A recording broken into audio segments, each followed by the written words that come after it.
കൈ കാൽ തലയില്ലാതെ ഒരു ബസിന്റെ സീറ്റിനടിയിൽ നിന്ന് കിട്ടിയ മൃതദേഹം. ഇന്ത്യയിലെ കോളേജുകളിൽ റാഗിംഗ് നിർത്തലാക്കിയ കൊലപാതകം.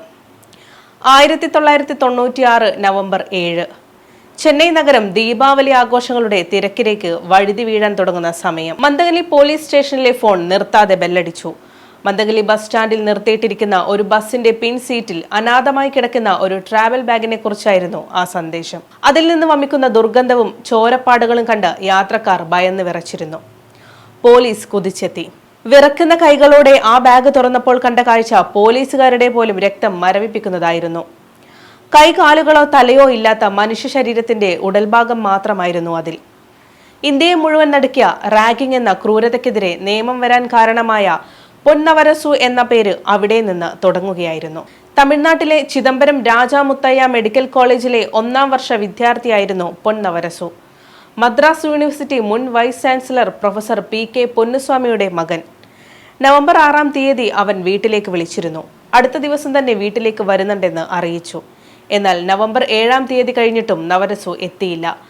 മകൻ തിരക്കിലായിരിക്കുമെന്ന് കരുതി അച്ഛൻ സമാധാനിച്ചു. പക്ഷേ 10-ാം തീയതിയായിട്ടും മകനെ കാണാതായതോടെ ആ അച്ഛൻ ചിദംബരത്തേക്ക് തിരിച്ചു. ഹോസ്റ്റലിൽ എത്തി നോക്കിയപ്പോൾ നവരസുവിന്റെ മുറി പുറത്തുനിന്ന് പൂട്ടിയിട്ടിരിക്കുന്നു. പൂട്ട് പൊളിച്ച് അകത്ത് കയറിയപ്പോൾ കണ്ടത് അലക്ഷ്യമായി കിടക്കുന്ന വസ്ത്രങ്ങളും സാധനങ്ങളുമാണ്. അവൻ നാട്ടിലേക്ക് പോകാൻ തയ്യാറെടുത്തിട്ടില്ല എന്ന് അതോടെ ഉറപ്പായി. അപ്പോഴേക്കും മന്ദഗനിയിൽ നിന്ന് ലഭിച്ച ഉടൽ ആരുടേതാണെന്ന് തിരിച്ചറിയാനുള്ള ശ്രമത്തിലായിരുന്നു പോലീസ്. നവരസുവിനെ കാണാതായതോടെ സുഹൃത്തുക്കളിൽ നിന്ന് ഒരു പേര് പോലീസിന് ലഭിച്ചു: ജോൺ ഡേവിഡ്. അതേ കോളേജിലെ സീനിയർ വിദ്യാർത്ഥി. ജൂനിയർ കുട്ടികളെ ക്രൂരമായി റാഗ് ചെയ്യുന്നതിൽ കുപ്രസിദ്ധനായിരുന്നു ജോൺ. ഭയം നിറഞ്ഞ കണ്ണുകളോടെയല്ലാതെ ആരും അവനെ നോക്കിയിരുന്നില്ല. എന്നാൽ നവരസു വ്യത്യസ്തനായിരുന്നു. വലിയൊരു പദവിയിലിരിക്കുന്ന അച്ഛന്റെ മകനായതുകൊണ്ടും റാഗിംഗ് നിയമവിരുദ്ധമാണെന്ന ബോധ്യമുള്ളതുകൊണ്ടും നവരസു ജോൺ ഡേവിഡിന് വഴങ്ങിയില്ല. തന്റെ മുന്നിൽ തനകുനിക്കാത്ത ആ ജൂനിയർ പയ്യൻ ജോൺ ഡേവിഡിന്റെ ഈഗോയെ വല്ലാതെ മുറിവേൽപ്പിച്ചു. പകയോടെ അവൻ അവസരത്തിനായി കാത്തിരുന്നു. നവംബർ 6 വൈകുന്നേരം നവരസു കോളേജ് കഴിഞ്ഞ് ഹോസ്റ്റലിലെത്തിയ സമയം. ജോൺ ഡേവിഡ് സൗഹൃദം നടിച്ച് നവരസുവിനെ സമീപിച്ചു. നമുക്കിടയിലെ പ്രശ്നങ്ങളെല്ലാം തീർക്കാമെന്ന് പറഞ്ഞ് അവൻ നവരസുവിനെ തന്റെ മുറിയിലേക്ക് ക്ഷണിച്ചു. മറ്റുള്ളവർ TV കാണാൻ പോയ സമയം നോക്കി മുറി ലോക്ക് ചെയ്ത ജോൺ ഡേവിഡിന്റെ ഭാവം മാറി. അവൻ നവരസുവിനോട് വസ്ത്രങ്ങൾ അഴിച്ചു മാറ്റാൻ ആജ്ഞാപിച്ചു. ശേഷം തന്റെ ഷൂസ് നക്കി വൃത്തിയാക്കാൻ ആവശ്യപ്പെട്ടു. അപമാനത്താൽ നവരസു അത് നിരസിച്ചു. ഞാൻ ഒരിക്കലും ചെയ്യില്ല എന്ന് നവരസു ഉറപ്പിച്ചു പറഞ്ഞു. കലിതുള്ളിയ ജോൺ ഡേവിഡ് നവരസുവിന്റെ തലയ്ക്ക് ശക്തമായി അടിച്ചു. ആ ഒരൊറ്റ അടിയിൽ നവരസു എന്ന 19-കാരൻ തറയിൽ വീണു. മിടിപ്പി നിലച്ചു. തന്റെ റൂമിൽ വെച്ച് ഒരു കൊലപാതകം നടന്നുവെന്ന യാഥാർത്ഥ്യം ജോൺ ഡേവിഡിനെ ഭയപ്പെടുത്തി. മൃതദേഹം ഒളിപ്പിക്കാൻ അവൻ തീരുമാനിച്ചു. കോളേജ് ലാബിൽ നിന്ന് മോഷ്ടിച്ച സർജിക്കൽ കത്തികൾ ഉപയോഗിച്ച് ഒരു ഡോക്ടറാകാൻ കൊതിച്ച ആ വിദ്യാർത്ഥിയുടെ ശരീരം ജോൺ ഡേവിഡ് കഷ്ണങ്ങളാക്കി. തലയും കൈകാലുകളും വെട്ടിമാറ്റി. തല ഒരു കവറിലും കൈകാലുകൾ മറ്റൊരു കവറിലും ഉടൽഭാഗം ഒരു വലിയ ട്രാവൽ ബാഗിലുമാക്കി. ചോരപ്പാടുകൾ മായ്ച്ച് അന്ന് രാത്രി തന്നെ അവൻ ചെന്നൈയിലേക്കുള്ള ട്രെയിൻ കയറി. യാത്രക്കിടയിൽ തലയും കൈകാലുകളും വിജനമായ സ്ഥലങ്ങളിൽ വലിച്ചെറിഞ്ഞു. എന്നാൽ ഉടൽ അടങ്ങിയ വലിയ ബാഗ് ട്രെയിനിൽ നിന്ന് പുറത്തേക്കെറിയാൻ അവന് സാധിച്ചില്ല. ചെന്നൈയിലിറങ്ങിയ അവൻ മന്ദഗനി ബസ് സ്റ്റാൻഡിലെ ഒരു ബസ്സിൽ കയറി ആ ബാഗ് സീറ്റിനടിയിൽ ഉപേക്ഷിച്ച് കടന്നു കളഞ്ഞു.